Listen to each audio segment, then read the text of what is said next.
Hi, this is Tisch Aitken, and it is Friday, October 4th, 2024.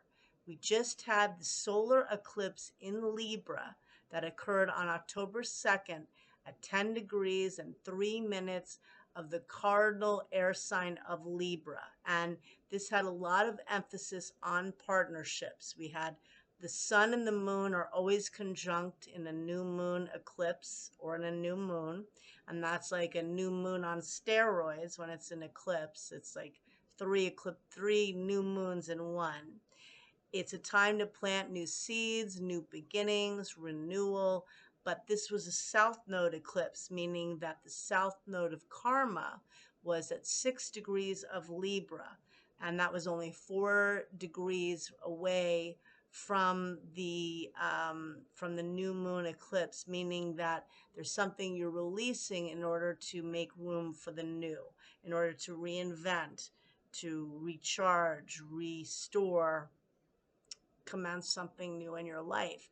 And Black Moon Lilith, which is the shadow side, can be more the unconscious aspects of ourselves, was also conjunct this new moon eclipse that was at 10 degrees of Libra. And Mercury, the planet of information and news and how we think and messages we're getting in various ways. Mercury was at 11 degrees of Libra, so also conjunct this new moon eclipse. A lot of communication, a lot of information coming our way. And in the last few weeks, eclipses always come in pairs.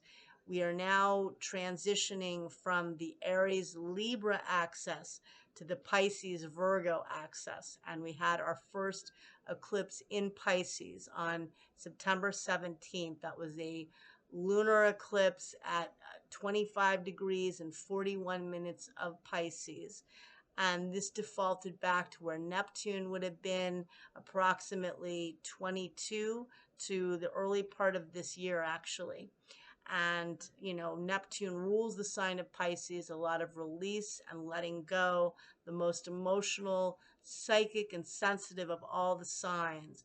But a full moon tends to be more of a release and a completion, although eclipses are among the most dramatic tools the universe provides, and we can see major beginnings on a lunar or a full moon eclipse, and we can see major endings on a new moon or solar eclipse. And we have in both cases, I'm sure, and for many of our lives and on the world stage. But this brings a very pressured sense of a lot to do in a very short period of time.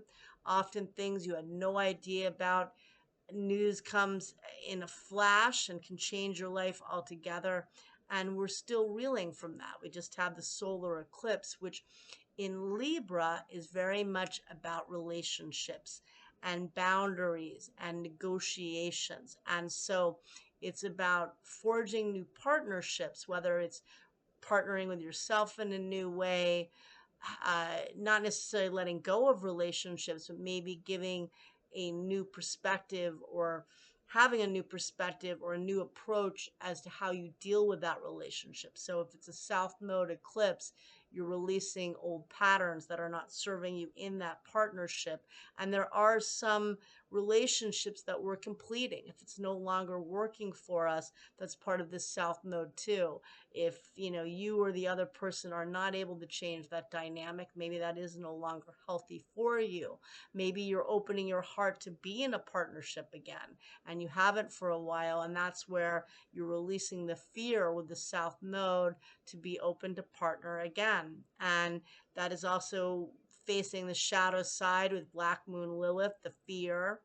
That lunar eclipse in Pisces, definitely for many of us, releasing fear, and that was conjunct Neptune, and there has been a lot of loss, but trusting your intuition. And this was much more, a lot of points in an air sign, very cerebral and intellectual, but there is a grand trine in water at play right now because Venus, the planet of love and relationships, which rules the sign of Libra, is transiting in Scorpio. It will be there through October 17th. then it will enter the sign of Sagittarius. And Mars is in Cancer. It's going to be there through November 3rd.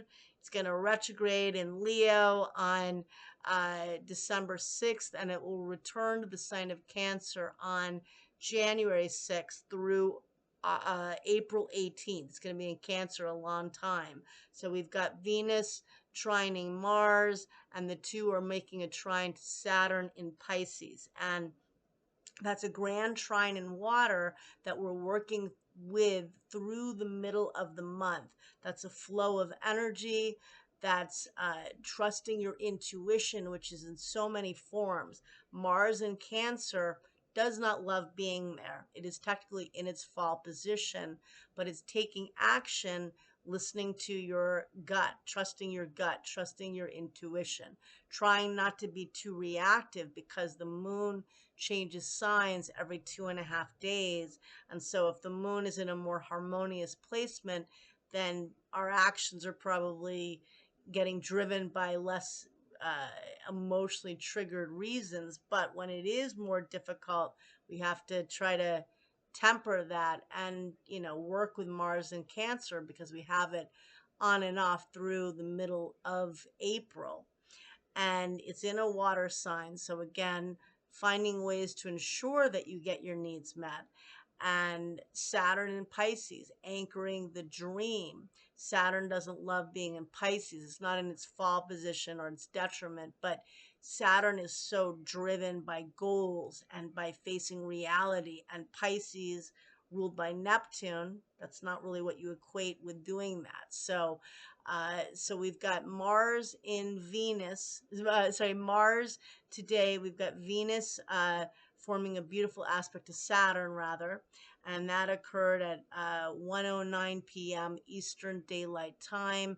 That brings stability to what you're trying to create with Venus in Scorpio.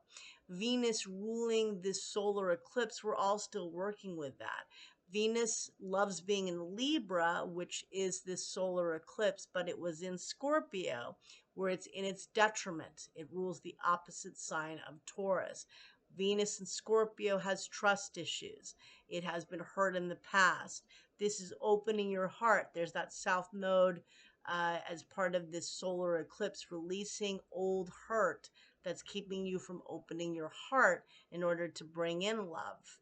Maybe forgiving yourself or others. A great thing to do during this time is maybe you can freeze somebody or something out. If you no longer want to deal with somebody, you're not wishing them ill will, but you put their name on a piece of paper, put it in the freezer, and freeze out their energy if that's somebody that you do want to eliminate right now. Or again, maybe you're working on ways to forgive others that have hurt you or yourself in order to really work in line with this solar eclipse, because eclipses are not the greatest time to do rituals in the way, because so much is happening and they can be so frenetic and unpredictable. But the new moon is always a time to plant new seeds and set intentions, but also focusing, what do you want to release? Lunar eclipse conjunct Neptune, dissolving things. This new moon eclipse, new beginnings, but south node releasing. And we're going to have on the 8th of October, Mars and Venus will be in harmony. Mars, the two planets of love and passion. Mars is the masculine, Venus is the feminine. Mars is more about, the aggressive or passionate or feisty energy with it, and Venus more the receptive and loving aspect of it. But the two are very creative together. That's very romantic and fun. That's going to be on October 8th. And really figuring out with this eclipse energy, what do you want to initiate? What do you want to release? Are there habits or patterns? And what do you want to bring into your life and make room for? So that's a big deal. And so we've got that at play. We are going to be dealing with, now Mars is in its shadow. It entered its shadow today, meaning it got to 17 degrees of Cancer, where when it does ultimately station direct on February 23rd. It will be at 17 degrees of Cancer. So now paying attention to what Mars in Cancer story is for you, because it will retrograde on December 6th at 6 degrees and 11 minutes of Leo. It's going to enter Leo on November 3rd. Before it does that, it will oppose Pluto, which is a very aggressive energy. That is a warlike, combative energy. And that is 2 days before Election Day in the United States, but just in general, that is a violent, combative aspect. Then we have Mars in Leo retrograding on December 6th, and then Mars returns to Cancer on January 6th, and it stations direct on February 23rd at 17 degrees of Cancer, where it will be a little later today, and then it leaves Cancer altogether on April 18th. It's in this sign on and off for a long time. So how do you work with this? How can you be more productive in your efforts? If there's something you need to launch, the more you can do it now. It's still in its shadow, but it's not retrograde until the beginning of December. The more you can do things now, if you know it's a new project, if you're starting a new job, it's not ideal to get surgery when Mars is retrograde, if you can avoid that. Some of us will not be able. It's not ideal to begin a new job when Mars is retrograde. Some of us will not be able to avoid it. But if you know there's a big campaign or something new you're doing for the new year, take as many steps now or try to launch it before the beginning of December if you can. Okay, so that's something to bear in mind. That's going to be a big part of the story. And then Mars will station direct on February 23rd, but then Venus retrogrades in the beginning of March. Mars only retrogrades once every 22 months, and Venus retrogrades once every 18 months. So those are the two personal planets that do not retrograde annually and are both important. Venus retrograde is not a time to make a big purchase, a big negotiation. Neither is a great time to do, big changes in your appearance or making big contracts, negotiations, agreements, ideally. So if there's something you need to do now, try to do it before Mars retrogrades if you can. All right. Good luck. We're still working with the eclipse energy. What do you want to make room for in your life? I am offering the eclipse reading special through the middle of October, probably through the end, because I have some dates that I'm not going to be able to be available. So $30 for 30 minutes, $60 for 60 minutes, and after November 1st, that's the last time I'm doing that deal. So good luck, thank you, and take care.